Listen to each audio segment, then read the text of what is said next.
नमस्कार दोस्तों, स्वागत है आपका स्टडी फॉर सिविल सर्विसेज में। वीडियो को पूरा देखिए। कोई भी आपका फीडबैक है, कोई सजेशन है, तुरंत वीडियो में कमेंट करके जरूर बताइए। अच्छा लगे तो वीडियो लाइक जरूर कर लीजिए और ऐसे वीडियो लगातार फ्री में पाने के लिए चैनल को तुरंत सब्सक्राइब कर लीजिए और बेल आइकन को जरूर टैप कर लीजिए ताकि आगे भी सारे वीडियो आपको मिलते रहे। यूट्यूब में फॉलो करते हैं तो प्लीज ये वाला फ्री टेलीग्राम चैनल जरूर ज्वाइन कर लीजिएगा। सारे नोटिफिकेशन, सारे अपडेट यहीं पे आते हैं, ध्यान रखिएगा। स्टडी फॉर सिविल सर्विसेज का कोई भी पेड ग्रुप अगर आपको ज्वाइन करना है तो सिर्फ 8564809690608974523455 यही नंबर है हमारे, सिर्फ जहां पे कॉल या व्हाट्सएप कर सकते हैं। इंस्टाग्राम पे हमारा पेज जरूर फॉलो कर लीजिएगा, study for civil dot services है। ट्विटर पे हमको जरूर फॉलो कर लीजिएगा, @स्टडी फॉर सिविल्स है। Hello everyone, welcome you all to study for civil services. आप देख सकते हैं मैंने एक कोट यहाँ पर जो है लेके आई हूँ, वो है, आप पढ़ेंगे। All power is with in you, you can do anything and everything, जो कि हमारे स्वामी विवेकानंद जी द्वारा कहा गया है।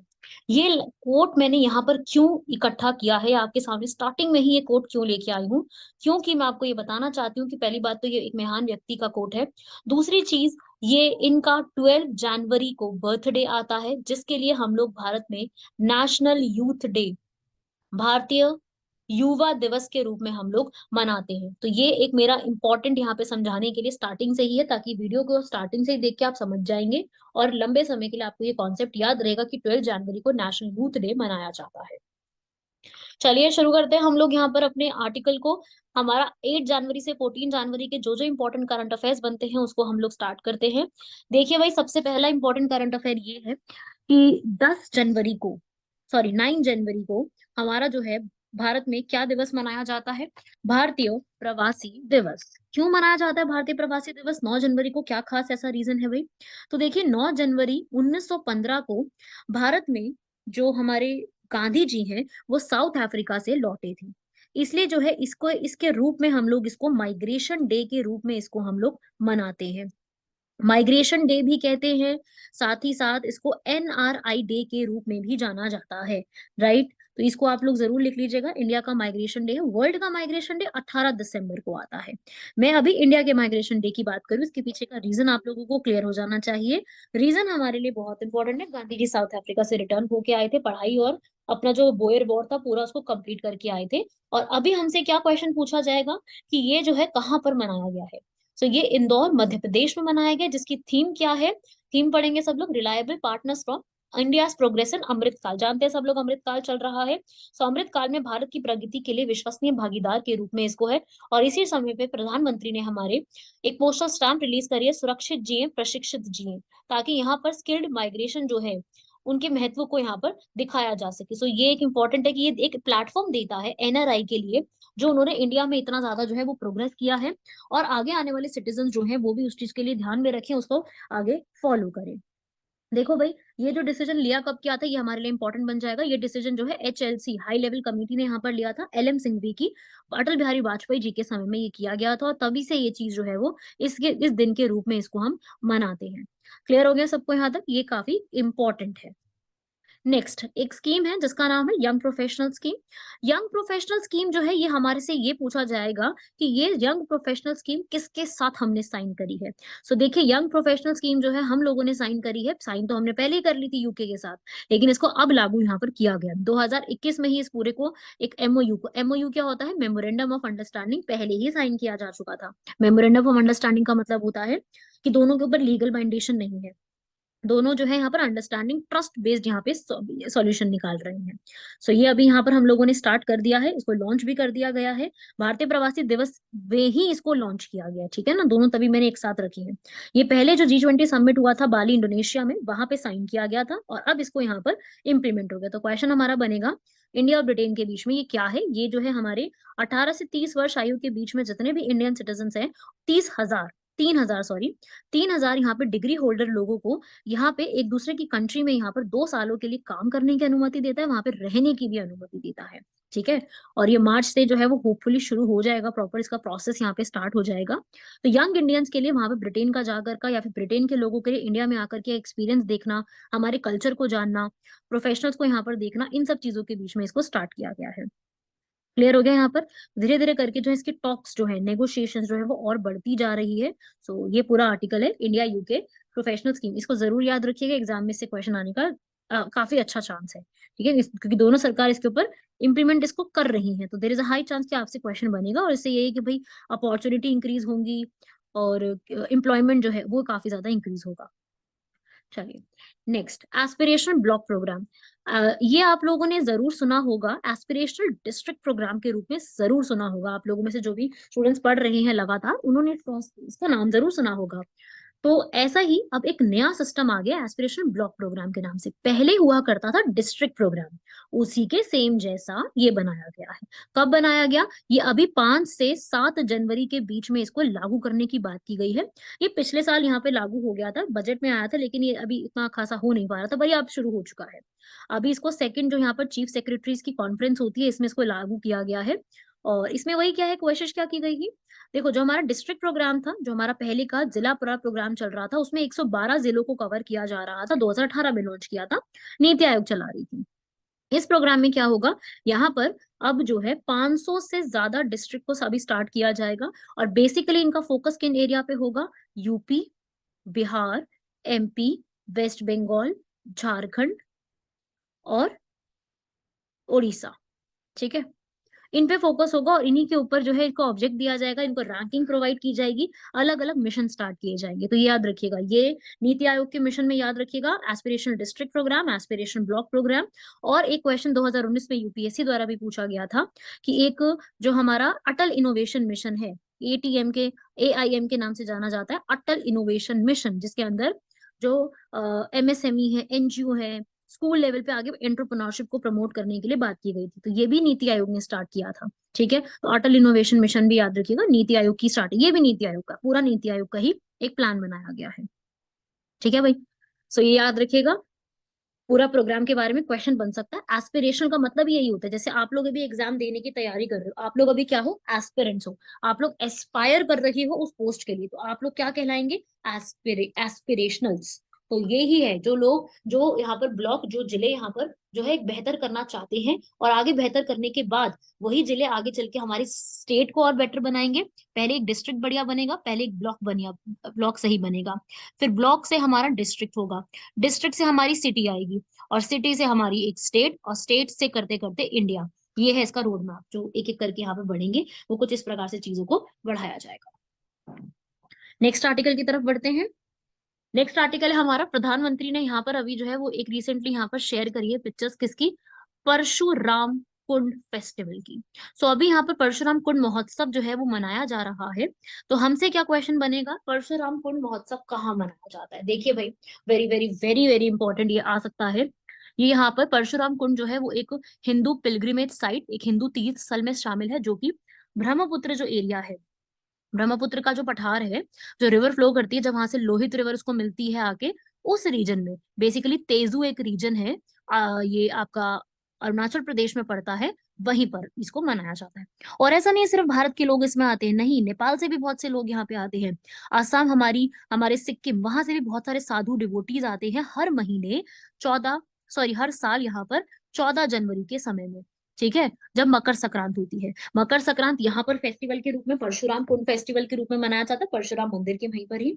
और ऐसे ही पोंगल मनाया जाता है साउथ में, आसाम में बिहू मनाया जाता है, और गुजरात में क्या मनाया जाता है? उत्तरायण, जिसमें एक इंटरनेशनल काइट फेस्टिवल के रूप में इसको मनाते हैं।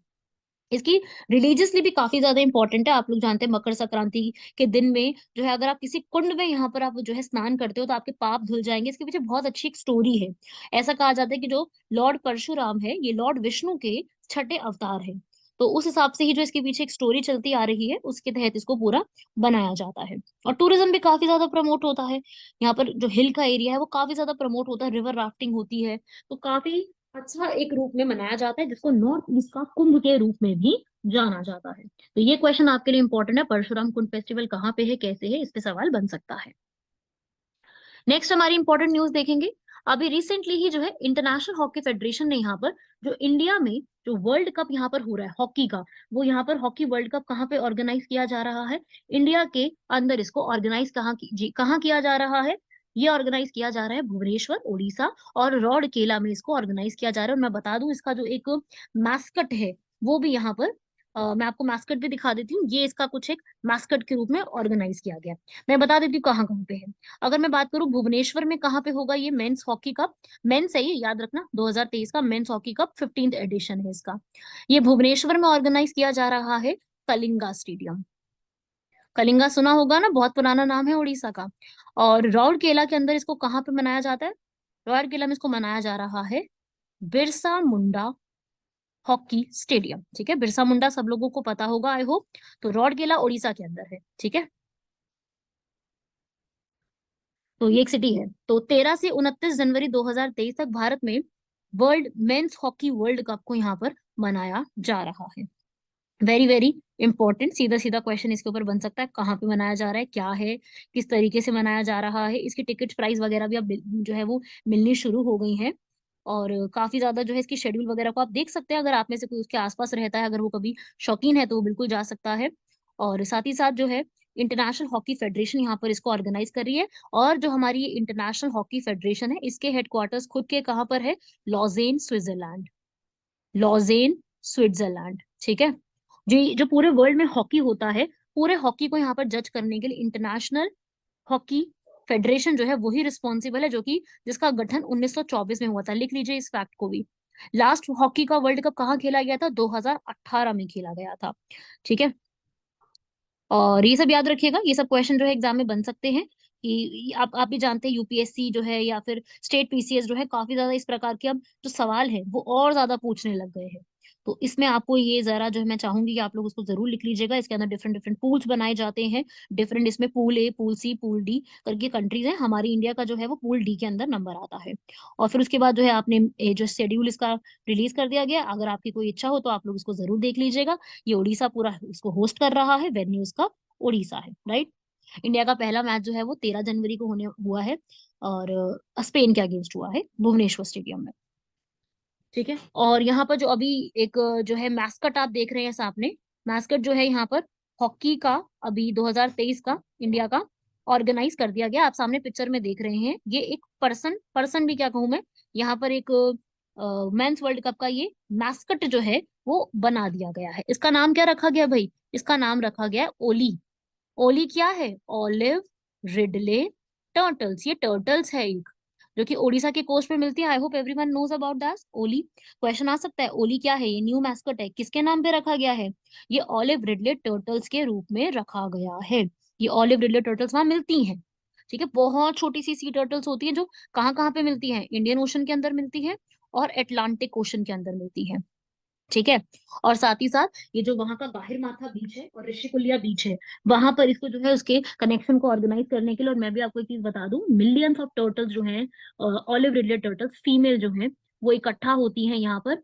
ठीक है, और यहाँ पर इकट्ठा होने के बाद पूरा एक एक एरिया, एक रीजन के अंदर इसको वहां पे मास प्रोड्यूस रिप्रोडक्शन करती हैं। ठीक है, मैं हिंदी इंग्लिश दोनों में बता रही हूँ, किसी भी स्टूडेंट को समस्या नहीं होनी चाहिए यहाँ पर। इंग्लिश हिंदी से लिखा जो है, इंग्लिश हिंदी दोनों में हुआ है, और मैं समझा भी यहाँ पर पूरा हिंदी में रही। क्लियर है सबको यहाँ तक? ये भी लिख लीजिएगा। और एक और फैक्ट मैं आपको बता दूं, क्योंकि अभी ये न्यूज में है तो सवाल बन सकता है। ये भी फैक्ट मैं आपको बता दूं कि ऑलिव रिडले टर्टल्स को प्रोटेक्ट करने के लिए हमारी इंडियन कोस्ट गार्ड, तट रक्षा जो है हमारी भारत की, वो हर साल एक ऑपरेशन परफॉर्म करती है जिसका नाम है ऑपरेशन ओलिविया। ये भी क्वेश्चन आ सकता है, ऑपरेशन ओलिविया किससे जुड़ा हुआ है, तो आपको ये भी फैक्ट याद रखना है। ठीक है भाई, चलिए नेक्स्ट बढ़ते हैं हमारे नेक्स्ट आर्टिकल की तरफ। ये वाला है, हाँ यहाँ पे देखेंगे 26 नेशनल यूथ फेस्टिवल जो है वो यहाँ पर मनाया जा रहा है। मैंने आपको बताया ही है अभी कि यूथ फेस्टिवल जो है हमारा, वो मैंने स्टार्टिंग में ही आपको लेक्चर की बिल्कुल वो चीज बता दी कि यूथ फेस्टिवल हमारा मना रहे कहाँ पर? हुबली कर्नाटका में। हुबली आप और किसी चीज के लिए भी जरूर जानते हैं तो मुझे एक बार कमेंट सेक्शन में बताइए। जो हुबली है, वो हुबली धारवाड़ का रीजन जो है, हुबली एक और चीज के लिए क्यों जानते हैं? ज्योग्राफी में आपने जरूर पढ़ा होगा रेलवे जोन्स, तो कौन से रेलवे जोन्स वहां पे सिचुएटेड है वो जरूर मुझे बताइएगा। जिसकी इस बार की थीम है विकसित युवा विकसित भारत, के रूप में इसको मनाया जा रहा है। स्वामी विवेकानंद जो है, जिनका रियल नेम हुआ करता था नरेंद्र नाथ दत्ता, 12 जनवरी को उनके बर्थडे वाले दिन हुबली कर्नाटका में इसको ऑर्गेनाइज किया जा रहा है, ताकि हमारा टैलेंटेड यूथ के लिए एक प्लेटफॉर्म हो। और इसी के तहत हमारा एक भारत श्रेष्ठ भारत की चीज को भी हम लोग सपोर्ट कर रहे हैं।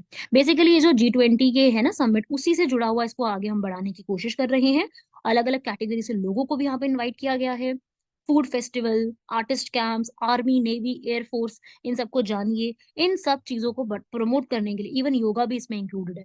तो इन सबको प्रमोट करने के लिए यहाँ पर ये सारी चीजें परफॉर्म जो है वो की जा रही है। ठीक है भाई, सो ये है आपका पूरा ये वाला आर्टिकल, याद रखिएगा इसको। नेक्स्ट अभी यहाँ पर अवार्ड्स दिए गए हैं रिसेंटली ही। तो अभी एक अवार्ड दिया गया है जो हमारी मिनिस्ट्री ऑफ एग्रीकल्चर और फार्मर वेलफेयर में आती है, कृषि कल्याण मंत्रालय में।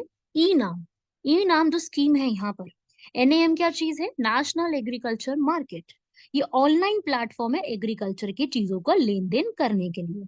यहाँ पर सारा ऑनलाइन तरीके से यहाँ पे चलेगा, जिसमें डिजिटल एम्पावरमेंट को सपोर्ट जो है वो किया जाएगा। ठीक है, तो ये भी आप याद रखिएगा, इस तरीके से इस फैक्ट को याद रखना। ई नाम को यहाँ पर डिजिटल एम्पावरमेंट सिटीजन कैटेगरी में अवार्ड दिया गया है by our president Draupadi Murmu. Next article है हमारा, अभी रिसेंटली ही जो है रिसर्चर्स ने यहाँ पर एक ब्यूटीफुल बटरफ्लाई को स्पॉट किया है केरल के अंदर। नाम है उसका white tuft royal butterfly. Hindi में इसको हम कहते हैं सफेद गुच्छेदार शाही तितली। तो ये तितली जो है यहाँ पे स्पॉट की गई, जिसकी दुर्लभ प्रजाति है ये वाली, बहुत ज्यादा अमाउंट में ये मिलती नहीं है, इसको केरल में देखा गया है। सो आपको क्या याद रखना है यहाँ पर कि white tuft royal butterfly Bharat में मिलती है, बिल्कुल मिलती है, और हमारा जो वाइल्ड लाइफ प्रोटेक्शन एक्ट है उसमें भी ये लिस्टेड है। तो ये एक याद रखिएगा, ये एक हिमालयन बटरफ्लाई है, और इसको आप जो है इन्होंने अभी रिसेंटली इसको देखा है, मतलब इसको देखने को यहाँ पर मतलब मिली है यहाँ पर। ठीक है, तो ये भी आप याद रखिएगा, सीधा सीधा क्वेश्चन आ सकता है इसके ऊपर, कहाँ मिलती है। नेक्स्ट, यहाँ पर जो है फॉर्मूला ई वर्ल्ड चैंपियनशिप, इसके बारे में भी आप लोगों ने जरूर सुना होगा।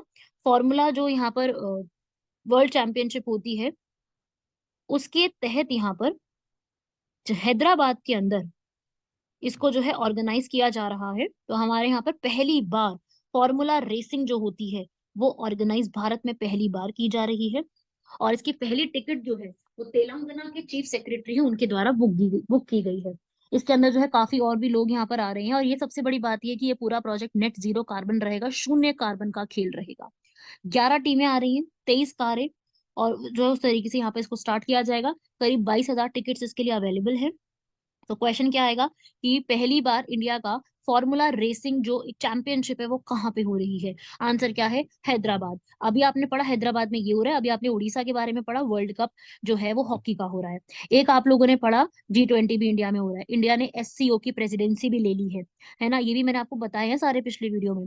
प्लस मैंने आपको ये भी बताया था कि हमने इंडिया पैसिफिक पोस्टल यूनियन, वो भी हम लोगों ने यहाँ पर उसकी भी प्रेसिडेंसी अब अपने पास ले ली है। तो ये सारे फैक्ट्स याद रखना आप लोगों को। नेक्स्ट, इंडियन ओरिजिन की एक सिख महिला है जिसका नाम है मनप्रीत मोनिका सिंह। ये USA की पहली फीमेल ऐसी सिख जज बनी है, पहली जो कि यहाँ पर सिख है। तो ये नाम जरूर याद रखिएगा, सीधा सीधा क्वेश्चन हो सकता है, इनके बारे में आपसे कोई नहीं पूछ रहा, ठीक है, प्रीलिम्स में या फिर जो हमारा प्रीलिम्स एग्जाम होता है किसी का भी, चाहे UPSC हो चाहे स्टेट PCS का हो, इसमें डिटेल में नहीं पूछने वाला, पर हाँ ये जरूर पूछेगा पर्सन का नाम क्या है, ऐसा क्वेश्चन तो आता ही आता है। ठीक है भाई, नेक्स्ट क्वेश्चन है यहाँ पर जो है अभी रिसेंटली क्या मनाया जा रहा है? वर्ल्ड हिंदी दिवस, वर्ल्ड हिंदी डे 10 जनवरी को मनाया गया। 10 जनवरी याद रखिएगा, अभी आपने 9 जनवरी पढ़ा था, क्या पढ़ा था? भारतीय प्रवासी दिवस, फिर 10 जनवरी आ गया, और 12 भी पढ़ा है आपने। ये इंडिया में नहीं, ये पूरे वर्ल्ड में हिंदी की रिकॉग्निशन के लिए मनाया जाता है, वर्ल्ड में मनाया जाता है, सिर्फ इंडिया में नहीं। इंडिया में तो 14 सितंबर को मनाया जाता है हमारा डे, ये कहाँ पे मनाया जाता है? वर्ल्ड लेवल पर। क्लियर हुआ? क्योंकि भाई हिंदी को यहाँ पर जो हिंद है वहां से ये शब्द निकल के आया था, और पहली बार इसको यूनाइटेड नेशन की जो जनरल असेंबली है उन्होंने इसको अपनाया था। तो और मैं आपको एक चीज बता दूं, हिंदी जो है इसकी भाषा का सबसे पहला जो निकल के आया था, सबसे पहली जो फॉर्म थी वो थी अपभ्रंशा, अपभ्रंशा, जो कि संस्कृत का ही एक ऑफ स्प्रिंग कही जाती है। अपभ्रंशा में ही कालिदास ने विक्रमोशियाई लिखी थी, और वर्ल्ड में इंग्लिश और मैंडेरियन चाइनीज लैंग्वेज के बाद थर्ड सबसे ज्यादा बोली जाने वाली लैंग्वेज ही हिंदी है।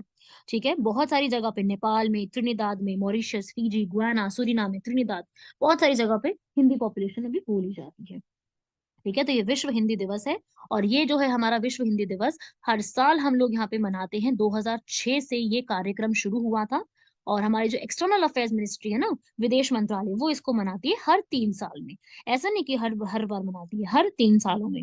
ठीक है, और ये आप याद रखिएगा। और अगर मैं आपसे पूछूं कि भारत में जो 14 सितंबर हम मनाते हैं, 14 सितंबर ही क्यों मनाते हैं भाई? ऐसा तो यहाँ पर खास बात है 14 सितंबर में? भाई इस दिन ब्योहर राजेंद्र सिन्हा का जन्मदिन होता है, जिनको ये माना जाता है कि इस पर्सन ने भारत में हिंदी को ऑफिशियल लैंग्वेज का दर्जा देने में मदद करी थी। पर्सन का नाम लिख लो, मैं लिख रही हूँ, ब्योहर राजेंद्र सिन्हा। होता है ना कि भाई विश्वेश्वरैया जी का बर्थडे है तो हमने इंजीनियर्स डे मनाना शुरू कर दिया, ऐसा होता है ना कि किसी का बर्थडे तो हम मनाते हैं, स्वामी विवेकानंद जी के बर्थडे पे हमने नेशनल यूथ डे मनाना शुरू किया। इसी प्रकार से ये भी एक याद रखिएगा। और इस बार की थीम क्या है, थीम भी आप लोग लिख सकते हैं। थीम है भाई इसकी इस बार की, traditional knowledge to artificial intelligence, AI, artificial intelligence. ठीक है भाई, चलिए आगे बढ़ते हैं। अगली न्यूज तो देखो मुझे बताने की आप लोगों को वैसे मुझे लगता नहीं कि कोई आवश्यकता है, हर एक स्टूडेंट को पता होगा, प्राउड मूवमेंट है हमारे लिए। वो है गोल्डन ग्लोब अवार्ड्स जो है यहाँ पर किसको दिए गए हैं, भारत की मूवी RRR, नाटू नाटू को। सब लोग जानते हैं। हमसे सवाल क्या आएगा, देखो इतना इजी तो हमसे पूछेगा नहीं कि बताओ भाई किसको अवार्ड मिला है, हर एक को पता है यार, ये तो सबने सुना है। हमसे क्या हो सकता है पूछ ले कि गोल्डन ग्लोब अवार्ड्स देता कौन है यहाँ पर। तो देखिए ये यहाँ पर लिखिए सब लोग, हिंदी इंग्लिश दोनों में सेम है, हॉलीवुड फॉरेन प्रेस एसोसिएशन। 1944 से इन्होंने इस चीज को स्टार्ट किया था, और इसको फिर हर साल यहाँ पे देते हैं, जिसमें फिल्म टेलीविजन और इन सब चीजों में अच्छा कंट्रीब्यूशन किया होता है उसमें। ठीक है, तो ये जो है लॉस एंजलिस में स्टार्ट हुई थी, LA USA, वहां पे स्टार्ट हुआ था, फिर करते करते इसने पूरे वर्ल्ड को यहाँ पर कवर किया है, जिसमें पहली बार भारत को भी यहाँ पर जो है वो ये अवार्ड दिया गया है। राइट, मूवी देखी होगी आप लोगों ने, मैंने भी देखी थी ये मूवी, तो ये भी जरा याद रखिएगा, इंपॉर्टेंट है, टॉपिक इंपॉर्टेंट है ये। नेक्स्ट हमारे, अब आपके सामने मैं कुछ क्वेश्चन लेकर के आई हूँ, कुछ इंपॉर्टेंट क्वेश्चन आप लोग सॉल्व करेंगे। आज का लेक्चर मैंने ज्यादा बड़ा नहीं रखा है, ठीक है, क्योंकि हम डेली करंट अफेयर भी कर रहे हैं, तो मैंने बहुत ज्यादा इसमें नहीं बताई, बस बहुत ये सारे फैक्ट सारे इंपॉर्टेंट है। इन सब में से डेफिनेटली आपको क्वेश्चंस मिलेंगे मिलेंगे, बाकी मैं आपको यहाँ पे कवर अप करा रही हूँ क्विज की फॉर्म में। तो हमारा पहला क्वेश्चन में आपको ट्रू और फॉल्स बताना है। मैं आपको यहाँ पर ये नहीं कह रही कि आपको मैं पूरा मतलब एक क्विज क्वेश्चन की फॉर्म में नहीं लाई हूँ, मैं आपके सामने लेकर के आई हूँ यहाँ पर क्विज। तो देखिए हमारी सबसे पहले यहाँ पर क्विज ये है कि FSSAI, सब लोग जानते हैं इसको, सबने सुना होगा इसके बारे में, फसाई। हम लोग जब खाना वाना खाते हैं अपना कुछ भी, तो उसमें हमने ऐसे करके एक लोगो देखा होगा, बहुत फेमस लोगो है। तो ये हमसे मैं पूछ रही हूँ आपसे कि ये जो फसाई है ये कौन सी मिनिस्ट्री के अंडर आता है। मैंने लिखा है ministry of food and processing ministry, खाद्य प्रसंस्करण उद्योग मंत्रालय, तो नहीं। FSAI की पहले तो फुल फॉर्म बता दो जिन स्टूडेंट्स को नहीं पता। इसकी फुल फॉर्म होती है food safety and standards authority of India. ठीक है, ये कौन सी मिनिस्ट्री का पार्ट है, ये फैमिली और हेल्थ वेलफेयर का, तो ये वाला गलत लिखा हुआ है, खाद्य मंत्रालय के अंदर ये नहीं आती है। राइट, ये एक स्टैट्यूटरी बॉडी है जो 2006 में ये इसको बनाई गई थी। ठीक है ना, क्लियर हो गया यहाँ तक, इंपॉर्टेंट है। ठीक है, तो ये वाली स्टेटमेंट लिखी हुई है false. Next point, Indira point जो है वो क्या एक विलेज है इन, कहाँ पर, ग्रेट निकोबार। तो क्या ये स्टेटमेंट यहाँ पर ठीक लिखी हुई है, इंदिरा पॉइंट क्या एक विलेज है, बिल्कुल सही। ये भारत का सबसे लास्ट विलेज है Indira point, great Nicobar islands के अंदर, ग्रेट निकोबार तहसील में सिचुएटेड है। ये ट्रू है, क्योंकि अभी रिसेंटली यहाँ पर विजिट करके आए थे हमारे डिफेंस मिनिस्टर, इसलिए ये न्यूज में था, तो मैंने सोचा क्वेश्चन पूछ लिया जाए इससे। ठीक है भाई, इंदिरा पॉइंट जानते हैं ना, इसका दूसरा नाम क्या है, इंदिरा पॉइंट का दूसरा नाम है पिगमोलियन पॉइंट या पार्सन्स पॉइंट। ठीक है, नेक्स्ट, पर्पल फेस्ट। देखिए पर्पल फेस्ट जो है ये किससे जुड़ा हुआ है, हमारा ऑप्शन में मैंने दिया है, मतलब जिसका दिया हुआ है वो ये है कि ये प्राइमरी स्कूल के बच्चों के लिए, जो प्राथमिक शिक्षा के लिए छात्र हैं उनके लिए, नहीं ऐसा नहीं है। ये गोवा की स्टेट में मनाया जाने वाला एक फेस्टिवल है, जो कि स्कूल बच्चों के लिए नहीं होता, ये डिसेबल जो लोग हैं, दिव्यांग जन है, उनको सेलिब्रेट करने के लिए, उनको एम्ब्रेस करने के लिए मनाया जाता है, डाइवर्सिटी को प्रमोट करने के लिए ये मनाया जाता है। ठीक है, तो ये इसका जो स्टेटमेंट है ये गलत लिखी हुई है, सो इसका तो ये फॉल्स हो जाएगा। ठीक है, नेक्स्ट है हमारा एक challenge, Prajwala challenge. Prajwala challenge यहाँ पे प्रिवेंशन ऑफ चाइल्ड लेबर, मतलब कि जो बाल श्रम की रोकथाम के लिए है, ऐसा नहीं है। प्रज्वला चैलेंज जो है यहाँ पर ये एक चैलेंज है, जिसके अंदर क्या होगा, ये दीनदयाल अंत्योदय योजना के तहत बनाया गया है, जिसके अंदर जो है विमेन जो है उनको यहाँ पर प्रमोट किया जाएगा, और उसमें जो है बेसिकली वुमेन जो है उसके लिए उनको किस तरीके से हम उनको एक एम्प्लॉयमेंट जनरेट करके देते हैं, कैसे कैसे उनको फायदा पहुंचाते हैं, उसके तहत ये किया गया है। ठीक है, विमेन के लिए ज्यादा इसके ऊपर फोकस है, जो कि हमारी रूरल डेवलपमेंट, ग्रामीण विकास योजना के तहत इसको बनाया गया है, तो इसमें ऐसा कुछ नहीं है, चाइल्ड लेबर के लिए नहीं है। ठीक है, नेक्स्ट क्वेश्चन, एफआरपी। एफआरपी क्या होता है? उचित और लाभकारी मूल्य, फेयर एंड रेम्यूनरेटिव प्राइसेस। क्या ये सीसीईए लॉन्च करता है? बिल्कुल गलत है। सीसीईए इसको लॉन्च नहीं करना, इसको लॉन्च करती है सीएसीपी। ये स्टेटमेंट फॉल्स है। CACP is commission for agricultural cost and prices, ये इसको यहाँ पर लॉन्च करता है। ये किसके लिए बनाई जाती है? ये बनाई जाती है हमारे शुगर केन के लिए। ठीक है, शुगर केन। ये जो है यहाँ पर, सॉरी, सीसीईए ही इसको अप्रूव करता है यहाँ पर। जो है इसका जो प्रपोजल है वो यहाँ पर सीसीईए ही अप्रूव करता है। ठीक लिखिए स्टेटमेंट, मैंने सीएसीपी पढ़ लिया इसको। ठीक है, और सीएसीपी यहाँ पर अपनी जो है प्रोग्रेस लेके आता है, लेकिन अप्रूव यही करती है यहाँ पर शुगर केन के लिए। नेक्स्ट यहाँ पर एस्पिरेशनल डिस्ट्रिक्ट प्रोग्राम, मैंने आज की क्लास में आपको बताया, इसीलिए मैंने क्वेश्चन दिया ये वाला। क्या एस्पिरेशनल डिस्ट्रिक्ट प्रोग्राम 2014 में लॉन्च किया था? ट्रू और फॉल्स? फॉल्स। ये 2018 में आया था, अभी थोड़ी देर पहले ही बताया मैंने आपको। कब आया था? 2018 में। नेक्स्ट, प्रवासी भारतीय दिवस, आज की ही क्लास में बताया है, 9 जनवरी 1915। क्या ये जबलपुर में हुआ है? नहीं, ये कहाँ हुआ है? इंदौर में, मध्य प्रदेश। हाँ, जबलपुर मध्य प्रदेश में ही है, लेकिन ये वहां हुआ नहीं। ठीक है, जबलपुर याद रखिएगा, ये मतलब यहाँ पे हुआ है। नेक्स्ट है यहाँ पर, जबलपुर बताना जरा क्यों फेमस है, मतलब पता होना चाहिए आपको। यहीं पर एमपी का जो मध्य प्रदेश है उनका हाई कोर्ट भी है। नेक्स्ट, परशुराम कुंड फेस्टिवल, क्या मणिपुर का फेस्टिवल है? नहीं, मणिपुर में तो सांगाई फेस्टिवल होता है। परशुराम कुंड कहाँ का फेस्टिवल है? Arunachal Pradesh. Next, blackbuck. जो ब्लैक बक है, बारासिंगा भी कहते हैं इसको, जो ये ब्लैक बक है, इसका आईयूसीएन स्टेटस क्या है? आईयूसीएन स्टेटस इसका अभी क्या है? लीस्ट कंसर्न, बहुत ही कम चिंताजनक। ठीक लिखा हुआ है। और ब्लैक बुक की पॉपुलेशन में काफी इंक्रीज भी देखा गया है, तो ये स्टेटमेंट ठीक है। ठीक है, ये ट्रू हो गया। नेक्स्ट, भोपाल गैस ट्रेजेडी हुआ था ना, भोपाल गैस ट्रेजेडी सबको सबको पता होगा। ये मैंने अलग से क्वेश्चन लिया है, मतलब ये आपको मतलब पता होना चाहिए। भोपाल डिजास्टर हुआ था 2 से 3 दिसंबर के बीच में 1984 में। कहाँ पर? Union carbide India limited, world का सबसे बड़ा खराब डिजास्टर इसको कहा जाता है कि बहुत बुरी गैस यहाँ पे आई थी। कौन सी? मिथाइल मेरकैप्टन? रॉन्ग। कौन सी? Methyl isocyanate. ठीक है, बहुत टॉक्सिक गैस है ये तो, बहुत ज्यादा इसमें लोगों की जान भी गई थी, और मतलब बहुत प्रॉब्लम लोगों को यहाँ पर फेस हुई थी। तो ये एक वन ऑफ दी, मतलब याद रखिएगा, काफी सीवियर डिजास्टर हुआ था ये।